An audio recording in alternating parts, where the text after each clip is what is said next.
Тіршіліктің негізі су.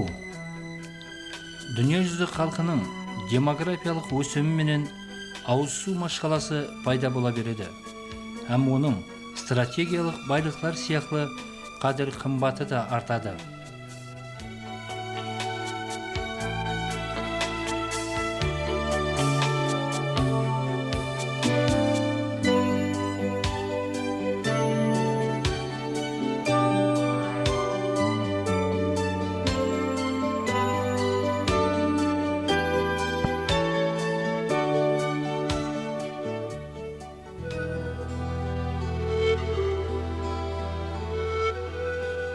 Өткен ғасырдың 60-шы жылдары басылған тың жерлерге хүжім, пақта, салы майдандарының әдден тыс артуы ақыбетінде дария суы көп ысырап болып, Арал теңізі өз жағаларын таслап кетті.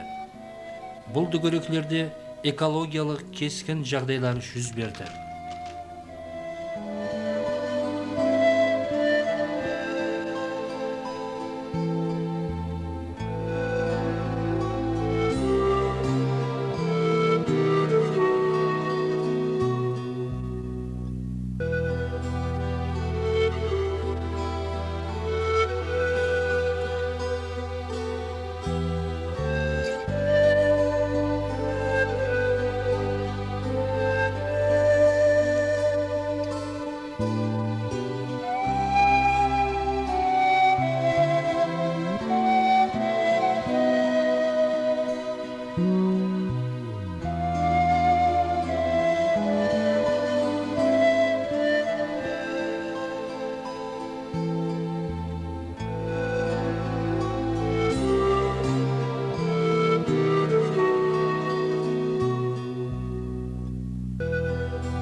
Әзіргі уақытта да Памирден саға алып, орайлық Азия елдерін суландырып батырған Амудария мұғдары азайып, елеге шекем болған Ізей коллектор сулары құяды. Бір уақытлары қалып қойған дарияның оң һәм сол жағалауларынан Аралға құятығын коллекторлар құру жойбарын қайта қолға алу, дария суының тазалығын сақлап, оның Аралға жетуін тәминлеген болар еді. Себебі ауыз судағы түрлі химиялық концентратлардың артуы, қаттылығының жоғарылауы адам һәм тірі жан дүниясына кері тәсірін тигізеді. Амударияның тазалығын һәм мұғдарын сақлау, оның теңізге жетуін тәминлеу бойынша қабыл етілген үкіметтік қарарлар келешектен үлкен үмітлер күттіреді. Арал теңізі қайта толысып, бұл дүгеректерде саламат әулетлер жетілседі. Олар ғарейсіздік салтанатлары менен Арал жағалаулары тірі дүниясын тағы да жанландырып жібереді. Қарақалпақстан Республикасы халқын бірден-бір ішімдік су менен тәминлеуші су дерегі бұл Амудария болып есептелінеді. Бұл Амудария суына бүгінгі күні 19 жерден объектілер, суды потаслаушы объектілер суларын таслап тұрыпты. Бұлардың 11-і бүгінгі күні су тазалау құрылмаларының жеткіліксіз екенлігі санитарлық бақылау тарапынан анықталды. Бүгінгі күні Қарақалпақстан халқының 59,2% водопровод суларымен тәминленген. Сонан 72% қала халқы, 47% болса ауыл халқы водопровод суымен тәминленген болып есептелінеді. Халқымыздың қалған бөлігі ішімлік су үшін ашық су деректерінен һәм құдық суларынан пайдаланылады. Бүгінгі күні Қарақалпақ халқын ішімлік су менен тәминлеу үшін 117 водопровод істеп тұрыпты. Соның 18-і коммунал водопроводлар һәм 99-і болса әрқилы шүлкімдерге қарасылы ведомстволық водопроводлар болып есептелінеді. Мінекей бүгінгі күні санитарлық бақылау тарапынан үзіліксіз түрде лабораториялық контроллар өткеріліп жатырыпты. ағын сулардан һәм водопровод суларынан өткізіліп жатырыпты. Өткізілген лабораториялық сынамалардың ағын сулардан 34% химиялық көрсеткіштер бойынша, ал 18% болса бактериологиялық көрсеткіштер бойынша Өзбекстан мемлекеттік стандартына, ішімдік су стандартына 952 стандартына жауап бермейді. Ал ішімдік сулардан болса химиялық көрсеткіштер бойынша 26,7%, ал бактериологиялық көрсеткіштер бойынша 2,6% бүгінгі күнге Өзбекстан дәулет стандартына жауап бермейтіндігі анықталды. Судың қаттылығы бойынша һәм дызылығы бойынша негізінен Қарақалпақстанда водопровод суы һәм ағын сулар талаптан асып кетеді. Бұл көрсеткіштер негізінде жыл дауамында біздер бақылағанымызда февраль, март, апрель айларында көтеріліп кететігі анықталды талап дәрежесінен. Мәселен, судың қаттылығы дәулет стандарты бойынша 7-10 мг эквивалент на литр болатығын болса, осы февраль, март, апрель айларында бұл көрсеткішлердің 10-12-14-ке дейін көтерілетігі анықталды. 0,15 есеге дейін көбейіп кетеді. 2 есеге дейін көбейген уақытлар болды ауылдық водопроводлардан.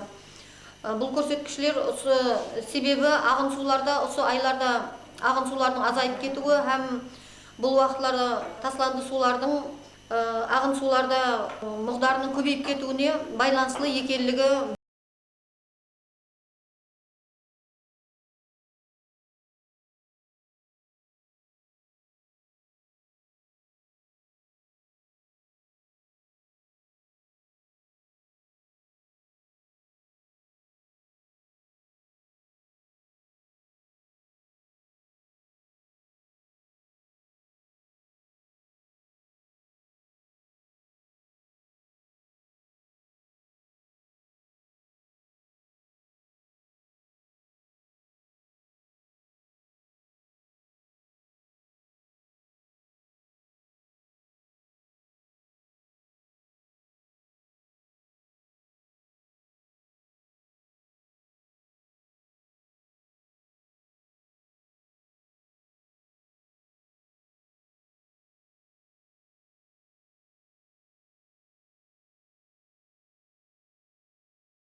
Республикамызда 500 мың гектар майданда суғару жұмыстарын алып бару ережелестірілген. Бұл майдаларды суғару үшін республикаға Өзбекстан Республикасы Ауыл су қожалығы министрлігі тарапынан 6 миллиард 835 миллион шекленген су лимиті орнатылып, кейін Амударияның суымен тәмірлену дәрежесі бойынша августтан сентябрь айларында алуымыз тиіс болған шекленген су лимиттері 15% қысқартылып, орнатылған шекленген су лимиті 6 миллиард 48 миллион қылып қайта өзгертілді. Бүгінгі күнге дейін республикамыздың жаңа Амудариядан 5 миллиард 131 миллион метр куб су мұғдарын алып, белгіленген тәртіпте райондар шекараларына жеткеріп берілді. Бұл көрсеткіш лимитке салыстырғанда 85%-ді құрайды. Алынған су мұғдарларымен жаңа 2 миллиард 466 мың 375 гектар майдан суғарылды.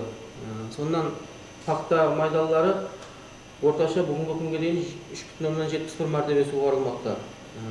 2006 жылы зираты үшін егілген бидай майдалары орташа 5 мәрте, сондан өсу дәуірінде 3 мәрте суғарылды. Республикамызда пақта майдаларын суғаруға жамы 21.385 сушы қатынаспақта. Бұл сушыларға әмелі жәрдем беру мақсатында су қожалығы тарауынан 961 уақыл бекітілген. Қазіргі күнде 2007 жыл зираты үшін бидай атызларын егіске сапалы таярлау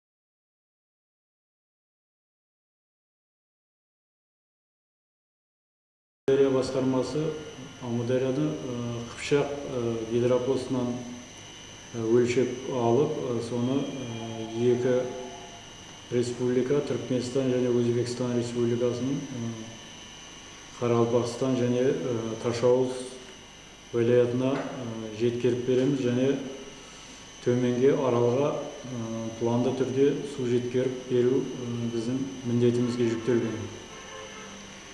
Түркменстанға 40% су береміз план бойынша, және Қарақалпақстанға орташа 60% сумен тәміндейміз. Биыл енді 2006 жылы су мұғдары орташа нормада деп айтылды, бірақ су керек уақытында сәл аздау қиыншылыққа ұшырадық. Соның есебінен планды реттестіріп, қазір 90% мұғдарында екі Қарақалпақстан және Ташауыз уәлаятын сумен тәміндеп тұрмыз, және төменге Арал теңізіне 50 куб мұғдарында су жеткеріп беріп жатырмыз. 1990 жылдан бастап бізде судың сапасын анықтайтын лаборатория істеп тұрыпты. Енді Дария болғалы 1991 жылдан бері біздің лаборатория іске қосылған болса, ең көп 15-6 миллиграмм эквивалент литр болды. Судың сапасы ең аз 4-5 миллиграмм эквивалент литр болды.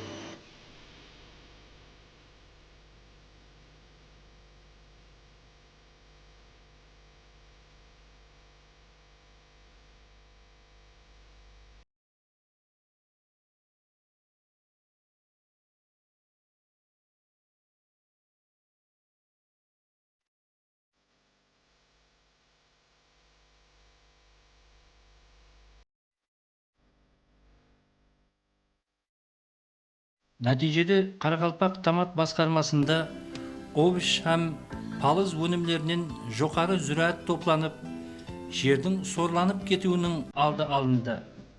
Һәм ең басысы бірнеше есеге су үнемленді.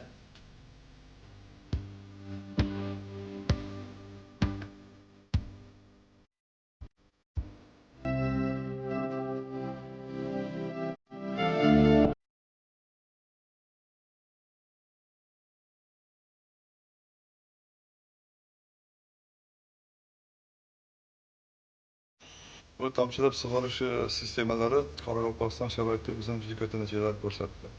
Біріншіден кәтті мықтарды минерал ұлып сатып қолынайыпты. Сусыздық шарайтына сатып алғанда кәтті мықтарды су сатып қолынады. Bundan tashqari eng qiziqarli tomoni shu bo'ldiki, bu yerda qo'l mehnati juda ham qisqartirildi. Xizmatchilarimiz faqat bu foydali pomidor mahsulotlarini o'zlarini ipga tortishi, hosilni ipga tortishi va uni terish bilan band bo'lishadi xolos.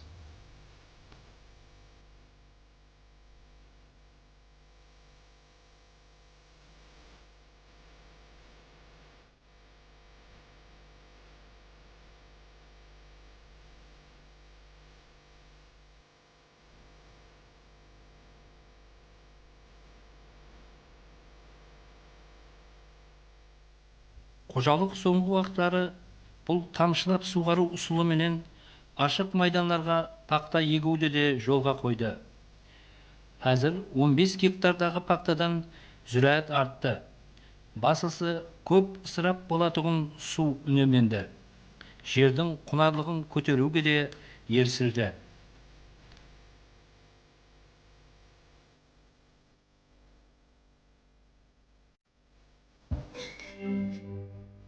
Біздің әрбіріміздің басты міндетіміз ауыз судан үнемді пайдалану, судан пайдалану мәдениетін көтеру. Себебі әр нәрсенің өлшемі, мұғдары, бағасы болғаны сияқлы бейбаһа судың да соңғы әулетлер алдында қай уақ бір уақ сорауы бар. Судың әрбір тамшысын қадірлеу біздің міндетіміз.